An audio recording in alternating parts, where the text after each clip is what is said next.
Hello, everyone. I'm very excited. I'm here with Elba Raquel, a wonderful visual artist in San Jose that's done some amazing work both locally and regionally. I'm very excited to the fact that she is actually going to be doing a workshop for Aquacultura. And I believe, and Elba, what is the date of the workshop? It's the 28th of April. It's the 28th of April, and the time, Elba? From 6 to 8? Yes, at the School of Arts and Culture, which is on 1700 Allen Rock Avenue. The workshop is connected to our production of River of Women, which opens May 21st and 22nd. But before we go and talk about the workshop, why don't we hear from Elba about her work as a visual artist, what has inspired her, a little bit of her background, what excites her, and then we can talk about the workshop. Okay, Elba, so tell me about you. Okay, where do I start? How far back do you want me to go?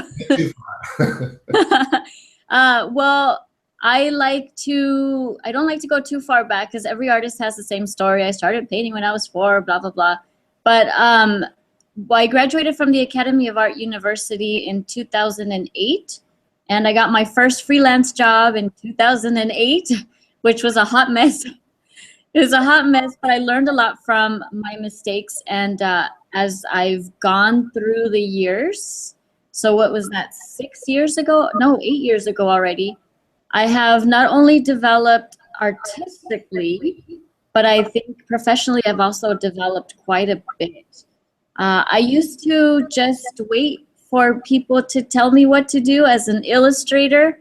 I wasn't very much concerned about my fine art background or like that part of my soul wasn't in my work. It was very much driven by my clients. But somewhere around 3 years ago, I decided that I was ready to speak visually. And I started producing work that was very much influenced by my culture. So because my parents, my entire family is of Mexican descent, a lot of the work that I produce has really bright colors. I think that's the most important part of my artwork, the colors. The colors are super important to me. They're really bright.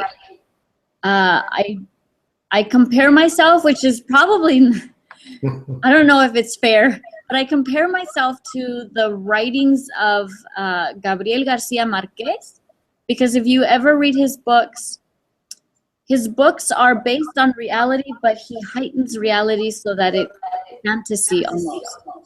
But he does it in a way that makes you believe that it's real.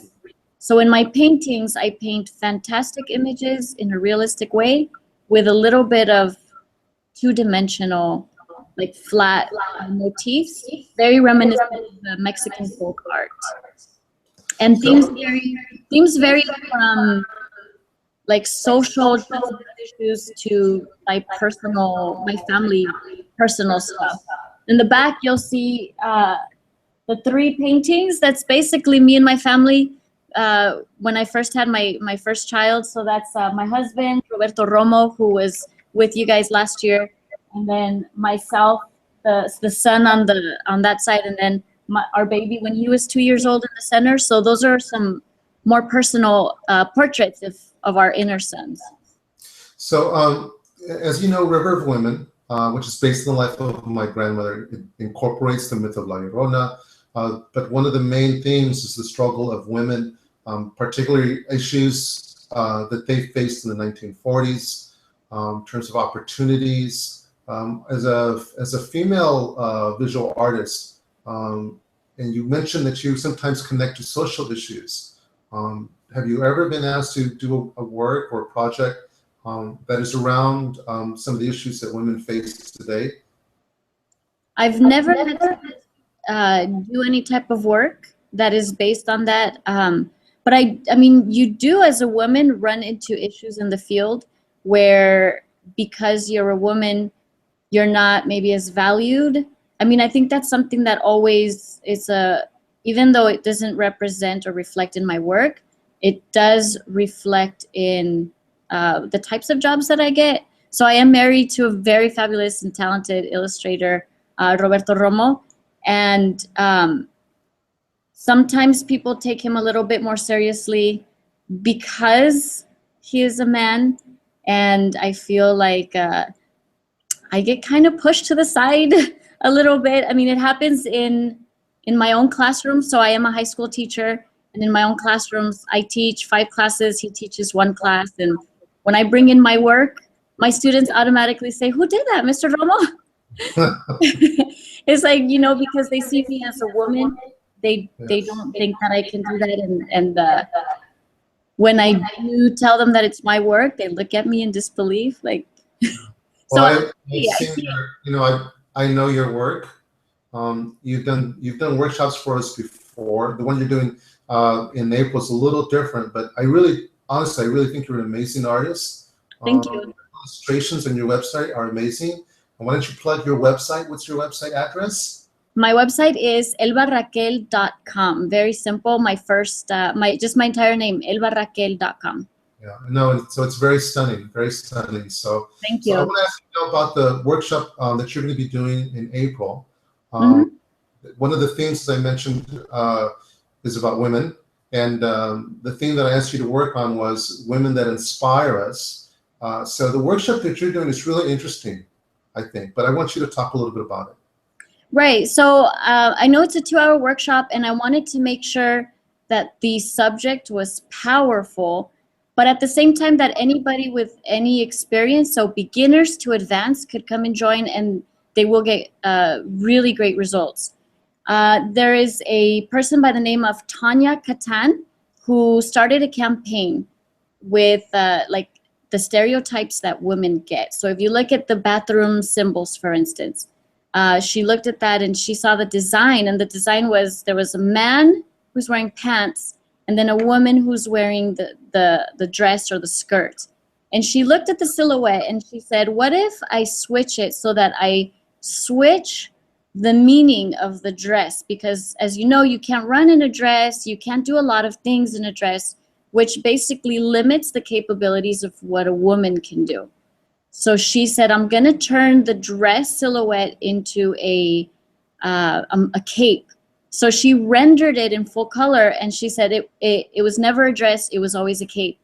And which then defines women as having a role of not just a regular human being, but almost like a superhero. If you really think about a woman, and every single woman that inspires us, whether you're talking about your mother, somebody that's in a powerful position, but mothers, I mean, they kind of are in powerful positions, but like in the career world, we wear a lot of hats. We're mothers, we're professionals. And then on top of that, because men do that too, right? They're fathers, they're also professionals. But I feel like we have to fight and struggle for the equal treatment. So people see us sometimes, not everybody, but the majority is, I mean, a woman is still making 70 cents to every dollar that a man is making. So we have the double struggle of trying to always prove ourselves. If we are too, like in a man, if he is considered like a good boss, he's just a good boss if he's aggressive. But if a woman is aggressive in the workforce, she's labeled as maybe mean, right? Because a woman is supposed to be sweet. So instead of pinpointing one person or like inspirational women that are famous, I thought, what if we looked at the really wonderful, magnificent things that women are doing that maybe we don't get credit for? So playing off, and there's a hashtag if you want to check out the work, hashtag it was never a dress, and that's where you'll find that work. What if we take like the bathroom symbol and we figure women breastfeed, we give life. So isn't it rather inspirational that a woman can feed a child from her own body for 9 to a year, and a child will survive just through a mother's milk? So that's very inspirational. Maybe a woman, we can make that silhouette into a woman CEO, somebody who's in a high position. You can revert back, go back to the dress. You can turn that bathroom symbol into Frida Kahlo, right? She wore her dresses and her jewelry. She was very feminine, but also she did a lot in her life. So I'm opening it up to all levels, and you just, what is it about a woman that inspires you? Is it a trait or is it a person?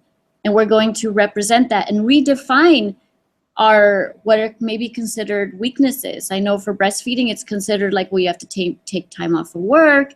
Oh, you're just a mom, you're not a professional. But no, let's take those negative stereotypes and let's take it back, because it's powerful to give life to somebody. It's powerful to be somebody, a woman. It's powerful. Woo, don't get me started.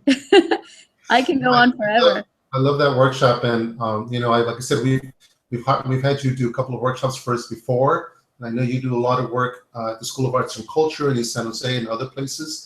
And what I've noticed particularly about your workshops is that you really make them accessible, and you make them challenging based upon the kind of students that you get.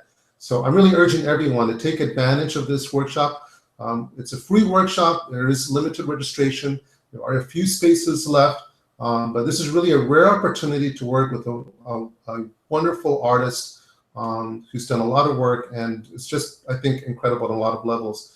I just want to say one last thing, which was really interesting, because the workshop that you're describing reminds me a lot of my grandmother, Paula, who's the main, based on, the opera is based on her life. And she was a woman who had children out of wedlock, one of them being my mother.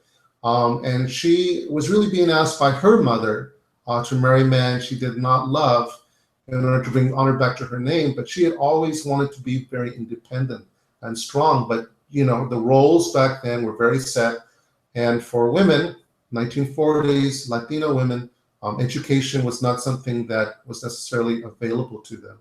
So I'm really excited about this workshop that you're doing, Elba. It really touches on some key themes in River of Women. And I really urge everybody, again, to please take advantage of this workshop. And of course, come to the opera production, May 21st and 22nd. You can find out more about Elba's workshop and the production at www.operacultura.org. And thank you, Elba. It's been great. I can't wait to see the work that you're going to be doing with the students. And thank you. Can I just say one more thing? Absolutely. I have been to your plays, and you're excited about the workshop, but I'm excited about the play because I've seen La Llorona, and I really enjoyed it. It was my first opera, my very first opera. So I also saw the one that you did for Cuentos. This would be my third one. So everybody out there, please make sure you see the play, go to the workshop, but don't miss the play. This is going to be amazing. I already know based on what I've seen you do. Thank you so much, Elba. Thank you so much. Yeah, River of Women is part 2 of the La Llorona trilogy. So we're excited to bring it to San Jose. Elba, thank you. Thank you. And we'll talk to you real soon, all right? Okay, thank you. Have a good day. Bye-bye.